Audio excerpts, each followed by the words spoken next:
Hello friends, सफल steps में आप सबका एक बार फिर स्वागत है। हम लोगों ने एक सीरीज़ स्टार्ट की थी जिसमें हम लोग आरपीएससी द्वारा 2013 में जो वैकेंसी निकाली गई थी जूनियर अकाउंटेंट और टीआरए की, उसके क्वेश्चन पेपर को सॉल्व कर रहे थे और उसमें हम लोगों ने 2016 में जो क्वेश्चन पेपर आया उसको सॉल्व करना स्टार्ट किया था, जिसकी पिछली सीरीज़ में हम लोगों ने अकाउंट्स के कुछ क्वेश्चन सॉल्व किए। उसी को आगे बढ़ाते हुए कुछ क्वेश्चंस को हम लोग आज सॉल्व करेंगे। आज भी वीडियो को हम लोग शॉर्ट रखेंगे, कुछ क्वेश्चन आज सॉल्व करेंगे और कुछ अगली सीरीज़ में सॉल्व करेंगे। तो आइए फटाफट से देखते हैं ज़रा। हम लोगों ने लास्ट सेशन में 5 क्वेश्चन सॉल्व किए थे। आज छठा क्वेश्चन है। क्वेश्चन है ₹1000 paid for repair of old furniture purchased shall be debited to. पुराने फर्नीचर के क्रय पे उसकी मरम्मत पर लगे 1000 रुपये को डेबिट कहाँ किया जाएगा?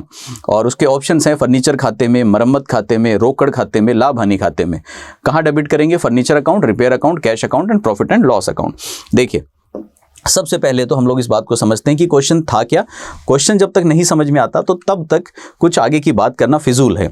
और दूसरा, आर्ट्स और साइंस बैकग्राउंड के जो बच्चे हैं वो मेरी बात को ध्यान से सुने। बहुत आसान चीज़ें होती हैं, ये आपको 2 मिनट में समझ में आ जाएगी। देखिए, होता क्या है, हम लोगों ने ऑफिस में एक फर्नीचर खरीदा, ठीक है। तो हमने एक फर्नीचर खरीदा है और वो फर्नीचर कैसा है उसको देख लेते हैं।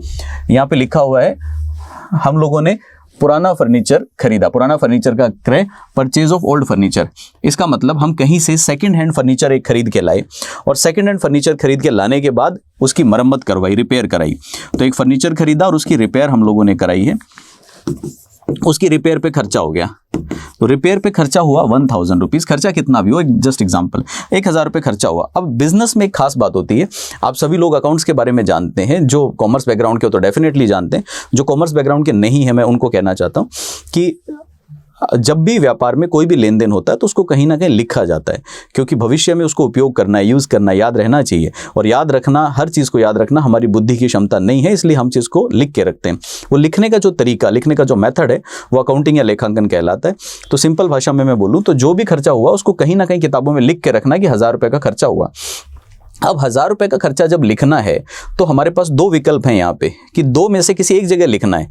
पीछे लिखा होता है ना, उसको डेबिट कहाँ करेंगे? डेबिट को गोली मारो। आप तो ये समझो कि इसको कहाँ लिखेंगे। 2 में से एक जगह लिखना है। या तो हम लिखें कि 1000 रुपये की रिपेयर हुई तो रिपेयर नाम का, मरम्मत नाम का खर्चा रिकॉर्ड कर लें 1000 रुपये, या जितने का हम फर्नीचर खरीद के लाए थे उसके साथ ही लिख दें। जैसे मान लो कि पुराना सोफ़ा था, 10,000 रुपये का पुराना सोफ़ा खरीदा था, 1000 रुपये में उसको रिपेयर कराया। तो या तो हम फर्नीचर की वैल्यू ही बढ़ा के 11,000 कर दें कि फर्नीचर 11,000 का पड़ा, हमें सोफा 11,000 का मिला, या फिर सोफा बोलो 10,000 का और रिपेयर बोलो 1000 की। ये क्वेश्चन था, बड़ा आसान है, सिंपल है, हमेशा याद रखिएगा। और सोचो, लॉजिकली भी सोचो। मैं आपको खुद को ही ये ऑप्शन दे देता हूं। मान लो कि आपको एक सेकंड हैंड कार खरीदनी थी, ठीक है। सेकंड हैंड कार खरीदनी थी और सेकंड हैंड कार खरीदने के लिए आपके घर वालों ने आपको बोला कि आप जाओ और कार खरीद के ले आओ। आप गए डीलर के पास, जाके कार देखी, या मान लो किसी व्यक्ति के घर जाके पुरानी कार देखी, उससे बातचीत की, कार देखने में आपको ठीक ठाक लगी, डील हो गई। आपने बोला कि इस कार के मैं 1,20,000 रुपये देने को तैयार हूं, इससे ज़्यादा नहीं दूंगा। लेकिन आपने देखा कि उस कार का आगे का शीशा जो है वो टूटा हुआ है। आपने उस मालिक से बात की कि भाई मैं कार तो ले रहा हूँ, आपकी शीशा बदलवा दो। तो उसने बोला मैं कुछ नहीं बदलाऊंगा, मैं तो 1,20,000 की कार दूंगा, पुरानी कार है, जैसी है वैसी ले जाओ। आपने उसको 1,20,000 दिए, लेकिन अब आपको मन ही मन में लग रहा है कि यार ये टूटे शीशे के साथ मैं गाड़ी लेके जाऊँगा घर पर, सारे के सारे बोलेंगे क्या कबाड़ा उठा के लाया। तो आप सीधा उसको घर ले जाने की बजाय आप लेके चले गए दुकान पे। जब दुकान पे लेके गए तो दुकान वाले ने उसका शीशा बदला, 5,000 रुपये लिए। लेकिन शीशा बदलने के बाद आपने गाड़ी ऑन करने की कोशिश की, गाड़ी स्टार्ट ही नहीं हो रही। वहीं पे दुकान वाले ने बोला भाई साहब इसकी बैटरी खराब है, इसकी बैटरी भी बदलोगे तो स्टार्ट होगी। खरीद तो आप चुके, मालिक के पास तो जा नहीं सकते, तो आपने बोला ठीक है बैटरी और चेंज करो। 5,000 रुपये में उसकी बैटरी भी बदलवा ली। अब आप घर पहुंचे। घर पहुंचने के बाद में आपके घर वाले आपसे पूछ रहे हैं कि ये गाड़ी कितने की लाया। ध्यान से सोच समझ के बताइएगा, प्रैक्टिकली कार कितने की थी? 1,20,000 की। लेकिन आप नहीं बोलोगे 1,20,000 की, आप घर जाके कितने की बताओगे गाड़ी कि ये कार तो अपने को 1,30,000 की पड़ी है। क्यों? क्योंकि पुरानी कार खरीद के उसको चलाने लायक हालत में लाने से पहले ही आपके सारे पैसे खर्च हो गए।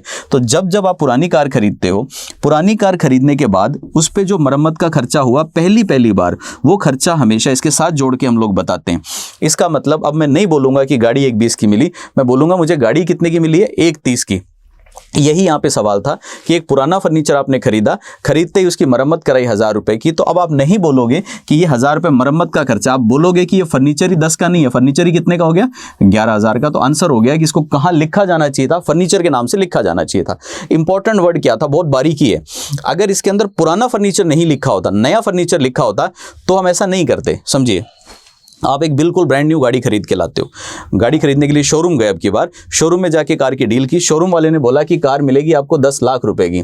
तो 10 लाख की गाड़ी मिली, आपने 10 लाख रुपए ले जाके उसकी टेबल पे रखे, कार लेके निकल गए। जैसे कार लेके निकले, कार लेके निकलने के बाद रास्ते में उसका टायर पंचर हो गया पहले दिन ही, और आप पंचर की दुकान पे ले गए। पंचर वाले ने बोला भाई साहब नई गाड़ी है, नया नया पंचर करवा के लाओ, शगन लूंगा मैं। तो उसने आपसे 500 रुपये ले लिए। 500 छोड़ो, लो मैं ज़्यादा दे देता हूँ, आप रईस आदमी हो, आपने उसको 10,000 रुपये दे दिए कि क्या याद करेगा कि रईस आदमी की गाड़ी रिपेयर करी थी। आपने उसका पंचर ठीक करा लिया, 10,000 रुपये उसको दे दिए, शगुन दे दिया। आप किसी को भी नहीं बोलोगे कि मुझे गाड़ी 10,10,000 की मिली है। कोई भी पूछेगा गाड़ी कितने, क्या बोलोगे 10 लाख की। 10,000 तो रिपेयर पे लगे। तो प्रैक्टिकली जब नया सामान खरीद के लाते हैं तो उसकी रिपेयर का खर्चा उसके साथ नहीं जोड़ा जाता, लेकिन पुराना सामान उसके साथ जोड़ा जाता है। पुराना सामान खरीदोगे तो रिपेयर का खर्चा जोड़ोगे। क्यों जोड़ोगे? लॉजिकल भी है। कोई भी चीज़ आपके उपयोग लायक, आपके चलने लायक अवस्था में लाने के लिए जो भी खर्चा करना पड़ता है उसमें जोड़ना पड़ता है। नई गाड़ी में खरीद के लाया, वो चलने की हालत में थी, तो मैंने जो खर्चा किया उससे गाड़ी चलने में कोई फर्क नहीं पड़ रहा, वो तो उसके बाद का खर्चा है, उसको जोड़ने की ज़रूरत नहीं। लेकिन अगर मान लो कि मेरी गाड़ी जो नई मिली उसी में 4 चीज़ें कम थी और उसको जोड़े बिना गाड़ी ढंग से नहीं चलेगी, तो जो जो चीज़ें उसमें जुड़ेंगी वो उसके साथ ऐड होंगी। तो यहाँ पे बहुत सिंपल आसान सा क्वेश्चन, पुराना फर्नीचर में जो भी पहली मरम्मत होती है वो फर्नीचर के साथ जोड़ी जाती है। अब एक बार क्वेश्चन को देखते हैं। तो क्वेश्चन था, पुराना फर्नीचर खरीदते समय उसकी मरम्मत पे जो खर्चा हुआ उसको कहाँ डेबिट किया जाएगा। डेबिट जिन बच्चों को नहीं पता हो या मान लो, उसको कहाँ लिखा जाएगा। पहला ऑप्शन है, क्या फर्नीचर के साथ लिखें, मरम्मत में लिखें, कैश में लिखें या लाभ हानि में लिखें। देखिए, जब भी खर्चा होता है तो कैश में तो लिखा ही जाता है, लेकिन यहाँ डेबिट है तो डेबिट को समझेंगे हम बाद में। फिलहाल हम ये मान लेते हैं कि उसको फर्नीचर के साथ जोड़ा जाता है, इसलिए फर्नीचर सही विकल्प हो गया। अगर फर्नीचर सही विकल्प है तो बाकी सब गलत विकल्प है, तो बाकी सब रॉन्ग हो गए। तो सही आंसर हो गया फर्नीचर अकाउंट। तो एक क्वेश्चन नंबर 6 आंसर हो गया इसका फर्नीचर खाता। अगला देखते हैं। अगला प्रश्न है, निम्न में से सही कथन बताइए। Find the correct statement. इनमें से करेक्ट स्टेटमेंट कौन सा है? पहला है, तलपट एक खाता है। तलपट हमने लास्ट क्लास में भी बात की थी, ट्रायल बैलेंस को बोलते हैं। तो ट्रायल बैलेंस जो है वो एक खाता है, एक अकाउंट है। दूसरा, तलपट व्यक्तिगत और वास्तविक खातों के शेष की सूची है। तलपट खाता बही का सार है, सार नहीं है। और लास्ट है, तलपट जो है वो खाता बही की गणितीय शुद्धता को प्रकट करता है। Trial balance is an account, trial balance is a list of personal and real account, trial balance is not abstract of ledger, trial balance reveals the mathematical accuracy of the ledger. ये क्या है, इस बात को समझिए जरा।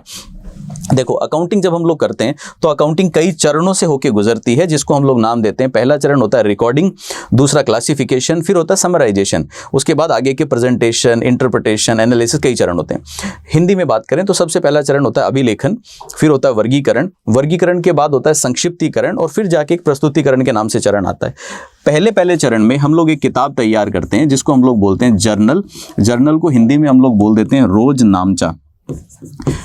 English में journal, Hindi में रोजनामचा। रोजनामचा के नाम से पता चल रहा है रोज जो लेन देन होते हैं उनको हाथों हाथ जिस किताब में लिखा जाता है वो रोजनामचा कहलाता है। इसमें सभी लेन देन हम एक साथ लिखते हैं। आपसे कोई सामान खरीदा, मेरे से खरीदा, इसको बेचा, उसको बेचा, कोई भी खर्चा हुआ XYZ, सब चीज़ें एक साथ लिख ली जाती हैं, जिसको हम लोग बोलते हैं जर्नल या रोजनामचा। बाद में यहाँ से हम इसकी छटाई करना शुरू करते हैं, वर्गीकरण करना शुरू करते हैं और हर चीज़ को अलग अलग लिखते हैं। जैसे समझिए मेरी बात को, विक्रय संबंधी सारी बातें अलग हो जाएंगी, क्रय संबंधी सारी बातें अलग हो जाएंगी। इसी तरह से फर्नीचर संबंधी सारी बातें अलग छांट के लिख देंगे कि फर्नीचर का क्या किया। इसी तरह से नगद की सारी बातें हम लोग अलग लिख देंगे। अलग अलग व्यक्तियों के लेन देन अलग अलग लिख देंगे। ये छटाई हो जाती है, इसको वर्गीकरण करना बोलते हैं। अब समझिए ज़रा, जैसे, और इनको हम लोग नाम दे देते हैं, अलग अलग खाते बन गए, अकाउंट बन गए। इस साल सेल में बहुत सारे सेल हुई, बहुत सारे विक्रय हुए, परचेज भी बहुत सारी हुई, फर्नीचर हमने खरीदा भी बहुत सारा, तो ये सब तो फर्नीचर हमने खरीदे, एक फर्नीचर हमने बेच भी दिया। ऐसे ही नगद में भी पैसा आया होगा, गया होगा, पैसा आया होगा, गया होगा, बहुत सारे लेन देन हुए। तो फिर हम क्या करते हैं, हम इन सब का लास्ट में बैलेंस निकाल लेते हैं, योग निकाल लेते हैं कि कुल सेल कितनी हुई। तो मान लो कि कुल सेल हुई 10,000 रुपये, फिर निकाल लेते हैं कुल परचेज कितनी हुई, ये हुई 50,000 रुपये, फर्नीचर में क्या लेन देन हुआ, नेट बैलेंस बचा फर्नीचर 5,000 रुपये, ऐसे करके सबका बैलेंस निकाल लेते हैं। सबका बैलेंस निकालने के बाद फाइनली हम लोग एक विवरण तैयार करते हैं जिसका नाम होता है तलपट या ट्रायल बैलेंस। और ट्रायल बैलेंस में ये ऊपर वाले जो खाते थे इन सब का नाम लिख देंगे। जैसे एक साइड आ गया सेल, फिर आ गया परचेज, फिर हमने लिया था फर्नीचर, फिर हमने लिया था कैश, जो भी है सबका नाम लिख देंगे और इन सब के सामने इनके बैलेंस लिख देंगे। या तो दो तरह के बैलेंस होते हैं, डेबिट या क्रेडिट। कैसे होते हैं, क्या होते हैं, वो हम क्लास में पढ़ेंगे। तो जिसका डेबिट में बैलेंस आ रहा है उसका डेबिट में लिख देंगे, क्रेडिट में आ रहा है उसका क्रेडिट में लिख देंगे, अंत में इसका टोटल कर देते हैं। टोटल दोनों साइड का बराबर आ जाता है। ये जो तरीका है तलपट या ट्रायल बैलेंस कहलाता है। पहला सवाल ये पैदा होता है कि क्या एक खाता या अकाउंट है ये? जी नहीं, तलपट कोई एक खाता या कोई अकाउंट नहीं होता, सभी खातों के योग का विवरण है, सभी खातों के शेष का विवरण है, इसलिए एक खाता तो ये नहीं होता। दूसरी बात आती है कि तलपट बनाते क्यों है, इसको बनाने का उद्देश्य क्या है? तलपट बनाने का उद्देश्य होता है, अगर हमने जब अकाउंटिंग करी तो पहले हमने पढ़ा था कि हमने रोजनामचा में लिखा, वहां से वर्गीकरण किया, ये सब करते हुए कई बार हमसे मैथमेटिकल एरर या गणितीय अशुद्धि हो जाती है। जो गणितीय अशुद्धि हुई उसको ढूंढने के लिए हम लोग इसको बनाते हैं। इसको बनाने से अगर ये टोटल्स बराबर नहीं आते, कुछ गड़बड़ आती है, तो हम अनुमान लगा लेते हैं कि कुछ गणितीय अशुद्धि हुई है। जब ये एहसास हो जाए कि हमसे कुछ गलती हुई है तो फिर हम गलती ढूंढने का काम करते हैं। तो ये खातों की गणितीय शुद्धि को चेक करने का एक तरीका है। अब हम अपने ऑप्शंस पे जाते हैं। पहला ऑप्शन था क्या तलपट एक खाता है? जी नहीं, तलपट एक खाता नहीं है। दूसरा ऑप्शन था क्या तलपट व्यक्तिगत और वास्तविक खातों की शेष की सूची है? ये शेष की सूची तो है, ये बैलेंस तो बताता है, लेकिन किसका? अकाउंट्स में 3 प्रकार के खाते होते हैं मुख्य रूप से। 3 प्रकार के कौन कौन से? एक होता है व्यक्तिगत, एक होता है वास्तविक और एक होता है नाम मात्र का। तीनों खातों का शेष बताता है। यहाँ पे इन्होंने सिर्फ 2 के नाम लिखे हुए, इसलिए ये ऑप्शन भी गलत है। तो 2 खातों की नहीं, सभी खातों का शेष बताता है, ये गलत हो गया। अगला लिखा हुआ है तलपट खाता बही का सार नहीं है। अभी हमने पढ़ा था कि तलपट सभी के टोटल को दर्शाता है, इसलिए वो खाता बही का सार है। यहाँ पे नहीं लिखा हुआ, इसका मतलब ये गलत हो गया। और चौथा ऑप्शन है तलपट खाता बही की गणितीय शुद्धता को प्रकट करता है। यस, ये गणितीय शुद्धता को जांचने का काम करता है, मैथमेटिकल एक्यूरेसी बताता है, इसलिए हमारे लिए जो सही विकल्प है वो है डी द। और याद रखिएगा, सिर्फ ये जानना काफी नहीं कि आंसर डी है, आंसर डी। भाई ये पता होना चाहिए कि एबीसी आंसर क्यों नहीं है, तभी तो आप एग्जाम में कर पाएंगे, नहीं तो कोई भी क्वेश्चन आपको कंफ्यूज कर देगा। ऊपर वाले क्वेश्चन में जो अभी हमने डिस्कस किया, एक पुराना फर्नीचर, पुराना शब्द जोड़ा और पुराना शब्द जोड़ते ही क्वेश्चन बदल गया। तो थोड़ा जितना आप डिटेल में पढ़ेंगे, जितना लगन से पढ़ेंगे, उतने आपके क्वेश्चन होने के चांसेस, सही होने के चांसेस बढ़ेंगे। और याद रखिएगा, ये आरपीएससी जूनियर अकाउंटेंट तो एक ऐसा एग्जाम है जिसके कम से कम सेकंड पेपर में 100 में से 100 नंबर लाए जा सकते हैं। मैं बहुत बड़ी बात कर रहा हूँ। सेकंड पेपर की ऐसी तैयारी करना संभव है जिसमें से 100 में से 100 स्कोर किया जा सकता है। मोस्ट प्रैक्टिकल पेपर है फर्स्ट पेपर, जिसमें आर्ट, कल्चर, जियोग्राफी और पता नहीं क्या क्या चीज़ें आती हैं। वहाँ फिर भी पॉसिबिलिटी है कि आप पढ़ के भी सब कुछ कवर नहीं कर सकते, लेकिन सेकेंड पेपर एक प्रैक्टिकल और ऐसा सिलेबस है जिसको पूरी तरह से तैयार किया जा सकता है। और जब आप तैयारी 100 में से 100 की करोगे तो कम से कम 100 में से 80-90 तो ले आओगे। और जो बच्चा 100 में से 80% नंबर ले आया, उसको पास होने से, फाइनली सेलेक्ट होने से कोई नहीं रोक सकता। तो मेहनत कीजिए, अच्छा पेपर। उसके बाद अगला क्वेश्चन आया, निम्न में से कौन सा कथन सही है? पहला, which of the following statement is correct? Number 1, हास का प्रावधान प्रबंधकीय विकल्प पर निर्भर करता है। Provision is depreciation is at the choice of management. दूसरा है, हास केवल तभी लगाया जाता है जब लाभ हो। Depreciation can be charge only when the profits are available. अगला है, हास लाभों के प्रति एक प्रभार है। Depreciation is a charge against the profit. और अगला है, हास लाभों का विनियोजन है। Depreciation is appropriation of profit. देखिए यहाँ पे कुछ बात हो गई। सबसे पहले तो हम लोग समझते हैं कि हास या डेप्रिसिएशन होता क्या है। डेप्रिसिएशन या हास क्या होता है? फिलहाल मैं डेप्रिसिएशन या हास को इस जगह पे ज़्यादा नहीं खदेड़ूंगा, ज़्यादा नहीं खोलूंगा, लेकिन यहाँ पे एक बात मैं रुक के आपको ज़रूर बताना चाहता हूँ। जब मैं कॉमर्स वाले बच्चों की तरफ देखता हूँ तो मुझे बहुत सहानुभूति, बहुत दया आती है उन पे। आपके साथ बहुत अत्याचार हुआ है। डेप्रिसिएशन का कॉन्सेप्ट बचपन से स्कूलों में, कॉलेजेस में सबने गलत पढ़ाया और इस लेवल पर भी लोग वही रटी रटाई बातें कर रहे हैं। फर्स्ट ग्रेड पढ़ा रहे हैं, जूनियर अकाउंटेंट पढ़ा रहे हैं, नेट पढ़ा रहे हैं, पता नहीं क्या क्या, लेकिन वही रटी रटाई बातें कर रहे हैं। डेप्रिसिएशन ऐसे होता है, वैसे होता है, ये होता है। जी नहीं, डेप्रिसिएशन ऑल टुगेदर एक डिफरेंट कॉन्सेप्ट है। आपको बचपन से, कॉमर्स वाले बच्चों को बचपन से रटाया गया है कि डेप्रीशिएशन जो है वो तो प्रॉफिट एंड लॉस में जाएगा और ये चीज़ तो बैलेंस शीट में जाएगी और जो रेवेन्यू होता है वो यहाँ वहाँ, सब भाई गोल गोल है, सब चीज़ों में गड़बड़ है। कॉन्सेप्ट को लोगों ने कहीं मार दिया, रट्टा लगा लिया और उसी रट्टे को आज भी लोग रटे जा रहे हैं। तो इस पर जब हम लोग डिटेल में बात करेंगे, डेप्रीशिएशन अपने आप में एक ऐसा कॉन्सेप्ट है जिस पे 2 घंटे बात की जा सकती है, तो हम डिटेल में पढ़ेंगे और हम पढ़ेंगे कि क्यों आपको बचपन से गलत पढ़ाया गया, इसका सही तरीका क्या है। फिलहाल हम इसकी छोटी सी बात कर लेते हैं। तो अभी मैं सिर्फ समझाने के लिए छोटी सी बात करूंगा। डेप्रीशिएशन या हास क्या होता है? हम लोग जब बिजनेस के अंदर प्रोडक्शन करते हैं, उत्पादन करते हैं, व्यापार करते हैं, तो व्यापार करने के लिए हमें कोई ना कोई संपत्तियां चाहिए होती हैं। जैसे हर बिजनेसमैन के पास में छोटी मोटी ऑफिस की बिल्डिंग या फैक्ट्री की बिल्डिंग होगी, हर बिजनेसमैन के पास में मशीनें होंगी जिनकी सहायता से प्रोडक्शन करता है, ऑफिस में टेबल कुर्सियां होंगी, ऑफिस के अंदर उसके पास कंप्यूटर लैपटॉप होंगे, एक आध गाड़ी ऑफिस में हो सकती है। ये सभी चीज़ें व्यापार की एसेट या संपत्तियां कहलाती हैं। ये जो व्यापार की एसेट या संपत्ति है, इसकी एक निर्धारित लाइफ होती है, फिक्स लाइफ होती है। कोई भी चीज़ अजर अमर तो नहीं है। गाड़ी लिए तो 10 साल बाद या 5 साल बाद खराब हो जाएगी, कंप्यूटर है तो 5-10 साल बाद खराब हो जाएगा, पुराना हो जाएगा, आउट ऑफ फैशन हो जाएगा, बहुत सारी चीज़ें। तो हम क्या करते हैं, इन सभी चीज़ों की लागत का एक हिस्सा, इन सभी की कॉस्ट का एक हिस्सा हर साल मूल्यह्रास के नाम से, डेप्रीशिएशन के नाम से अपने लाभ में से घटाते हैं। तो जो भी हम बिजनेस में प्रॉफिट कमाएंगे उसकी गणना के समय, प्रॉफिट निकालते समय मूल्यह्रास या डेप्रीशिएशन घटा लेते हैं। और मूल्यह्रास या डेप्रीशिएशन क्या होता है? प्रयोग करने से मशीनों में, कंप्यूटर में, संपत्तियों में हर साल जो गिरावट आती है, हर साल जो घिसावट आती है, उसके नाम का कुछ पैसा हम यहाँ से घटाते हैं। अब याद रखिएगा, जब हम डेप्रीशिएशन लगाते हैं तो हम ये नहीं देखते कि व्यापार में लाभ हुआ या हानि, बिजनेस में कमाई हो रही या नहीं हो रही। 1 रुपए की भी विक्रय नहीं होगा ना, तब भी हम मूल्यह्रास तो लगाएंगे ही लगाएंगे, हमेशा घटेगा। तो पहली बात, ये लगाना आवश्यक होता है। जो चीज़ कंपलसरी है वहाँ पे आपके पास विकल्प या चॉइस नहीं है, तो मैनेजमेंट या कंपनी के मालिक डिसाइड नहीं कर सकते कि इस साल डेप्रीशिएशन नहीं लगाना, इस साल लगा लेते हैं। जी नहीं, ये कंपलसरी है, हर बार लगाना है। जो भी चीज़ कंपलसरी होती है उसको हम लोग अपनी भाषा में बोलते हैं, जिसको लाभ में से घटाना जरूरी है उसको हम बोलते हैं ये लाभ पर प्रभार है या प्रॉफिट के अगेंस्ट एक चार्ज है। तो ये लाभ पे प्रभार या चार्ज कहलाता है। और अगर मान लीजिए कि कोई चीज़ ऐसी है जहां पे लाभों का बंटवारा किया जाए, मतलब सबसे पहले प्रॉफिट आ गया, उसका बंटवारा किया जाए, तो बंटवारे को हम लोग बोलते हैं एप्रोप्रिएशन या विनियोजन। प्रॉफिट का विनियोजन या बंटवारा एप्रोप्रिएशन कहलाता है। याद रखिएगा, बंटवारा सिर्फ तब संभव है जब आपके पास लाभ आए। हास तो हमेशा लाभ ना होने पे भी लगाया जाता है, इसका मतलब ये अप्रोप्रिएशन या बंटवारा तो नहीं है। अब वापस चलते हैं, क्वेश्चन देखिए। क्वेश्चन ये था कि निम्न में से कौन सा कथन सत्य है? डेप्रीशिएशन या हास प्रबंध के विकल्प पर निर्भर करता है। जी नहीं, ये आवश्यक है, प्रबंध की चॉइस नहीं है, यहाँ पे मैनेजमेंट चूज नहीं कर सकता। दूसरा, ये केवल तभी लगाया जाता है जब लाभ हो। जी नहीं, हमेशा कंपलसरी है, मतलब लाभ हो हानि हो ये तो हमेशा लगेगा ही लगेगा। तीसरी चीज है, हास लाभों के प्रति एक प्रभार है। वो चीज जो लाभ में से घटाना जरूरी होती है वो प्रभार या चार्ज कहलाती है। इसका मतलब ये विकल्प एब्सोल्युटली करेक्ट है कि यस, ये लाभों के ऊपर एक प्रभार है। अगला लिखा हुआ है, क्या ये लाभों का विनियोजन या अप्रोप्रिएशन है?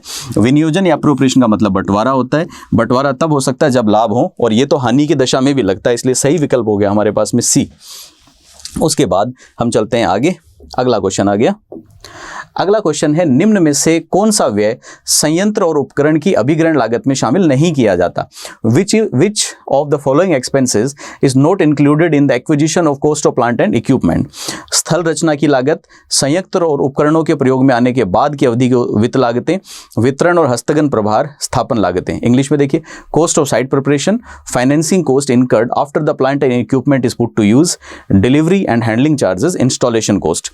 अगेन सबसे पहले क्वेश्चन समझिए, क्वेश्चन समझने के बाद उसके सॉल्यूशन की बात करेंगे तो थोड़ी बहुत बेहतर लगेगी हमें। देखिए, सबसे पहले मैं अगेन वही एग्जांपल आपके लिए वापस ले आता हूं। आप कार लेने के लिए गए, जब आप कार लेने के लिए गए, शोरूम में गए, न्यू कार की बात कर रहा हूं मैं, नई कार लेने के लिए गए। जब आप नई कार लेने के लिए गए तो नई कार आपको मिल रही थी 8 लाख रुपए की। ठीक है, नई कार कितने की थी? 8 लाख रुपए की।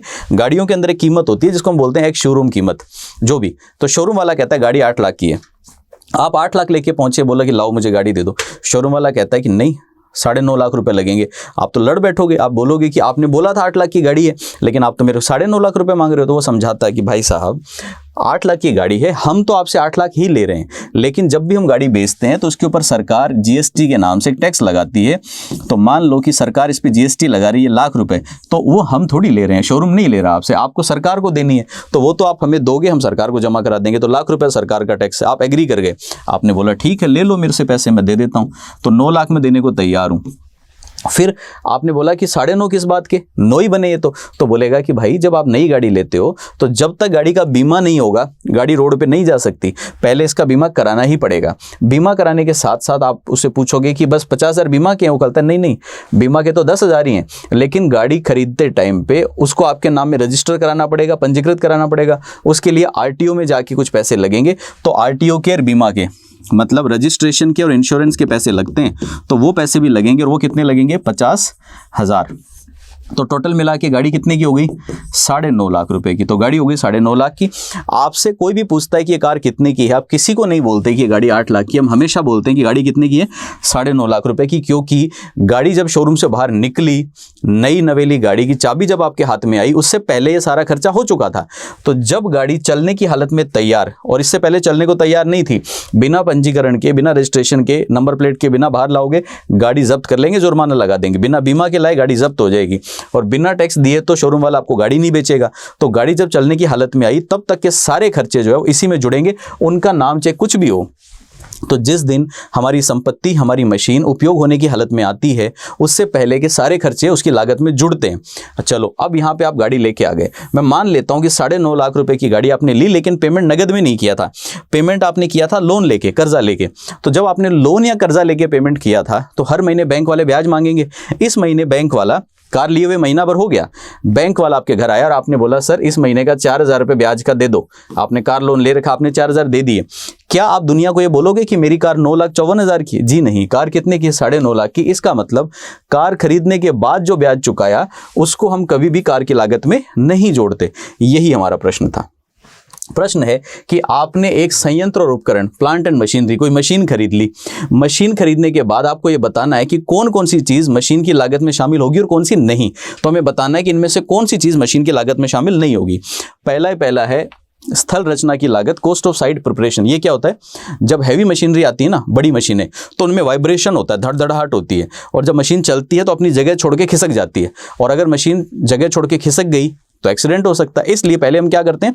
पहले उस जगह को प्रिपेयर करते हैं। तो वहाँ पे पहले सीमेंट का ब्लॉक बनता है, उसके अंदर नट बोल्ट लगाते हैं, मशीन लाके वहाँ पे रखी जाती है, नट बोल्ट से कसते हैं।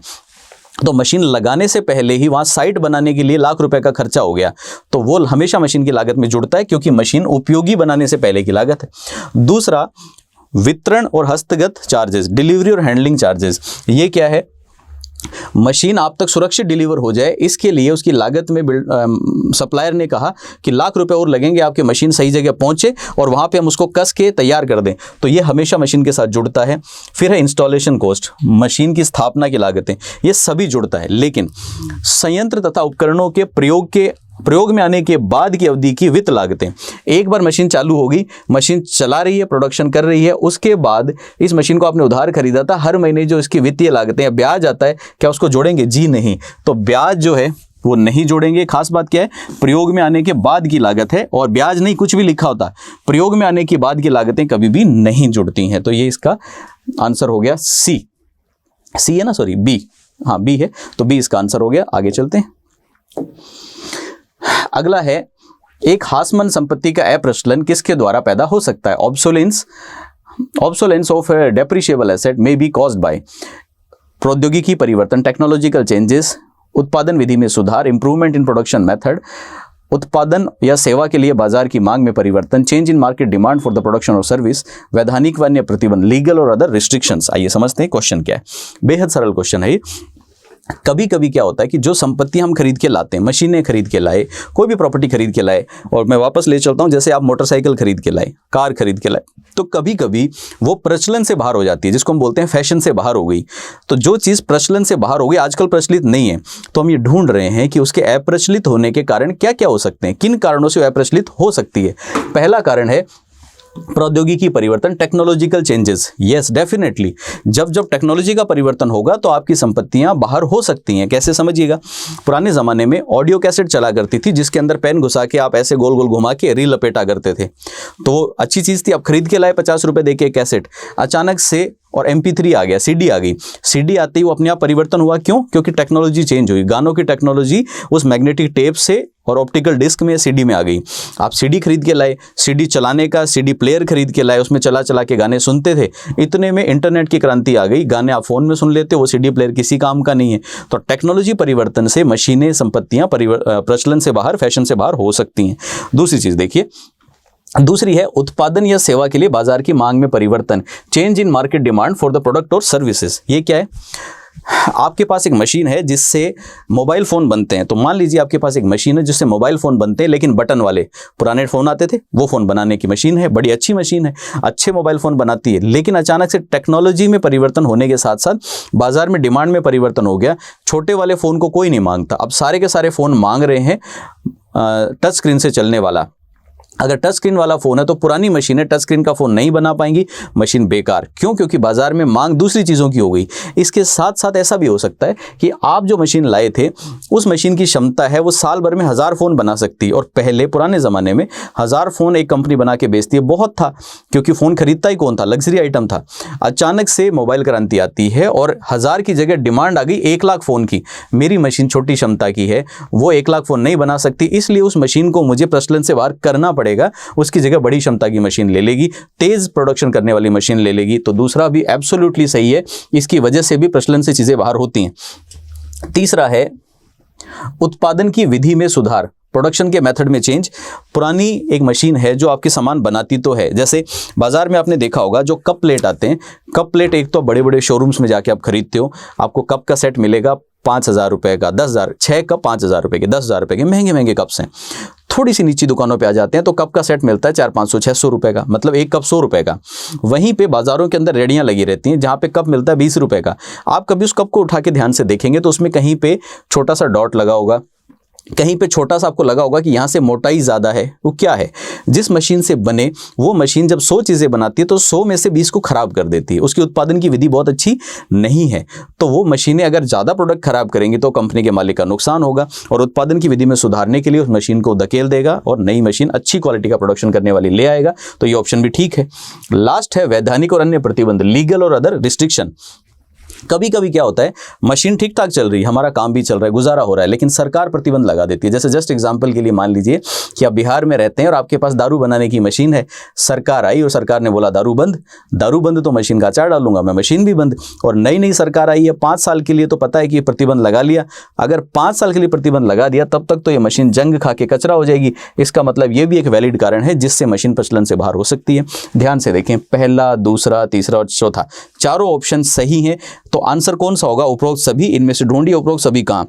उपरोक्त 1 गलत, उपरोक्त 3 गलत, उपरोक्त 4 गलत, उपरोक्त सभी सही है। तो सही आंसर बन गया हमारे लिए बी। तो ये हो गया हमारा क्वेश्चन नंबर 10। तो देखिए आज की क्लास के लिए इतना ही। अब हम लोग मिलेंगे अगली क्लास में नए सेशन के साथ। कुछ बच्चों की क्वेरी मेरे पास कई बार आती है कि एप्लीकेशन कैसे डाउनलोड करें। एप्लीकेशन का लिंक हम लोग वीडियो के डिस्क्रिप्शन में डाल देंगे, वहाँ से देख लीजिए। नहीं तो सफल स्टेप्स के नाम से हमारा यूट्यूब चैनल है, सेम नाम से हमारा एप्लीकेशन है, उस एप्लीकेशन को डाउनलोड करें और जूनियर अकाउंटेंट के बारे में जो भी डिटेल्स होंगी वो सब आपको वहाँ पर मिल जाएंगी। और इसके अलावा कुछ फ्री मटेरियल भी हम लोग एप्लीकेशन पे जल्दी ही अपलोड करेंगे, सो दैट आप लोग उससे भी बेनिफिट उठा सकें। हम लोग जल्दी ही राजस्थान के कुछ करंट अफेयर और इकोनॉमिक सर्वे की क्लासेस भी स्टार्ट कर रहे हैं, तो मैं उम्मीद करता हूं कि उनसे भी आपको बेनिफिट मिलेगा। आप आज के सेशन के लिए आप सबका बहुत बहुत धन्यवाद। हम लोग मिलते हैं नेक्स्ट सेशन में। Thanks a lot.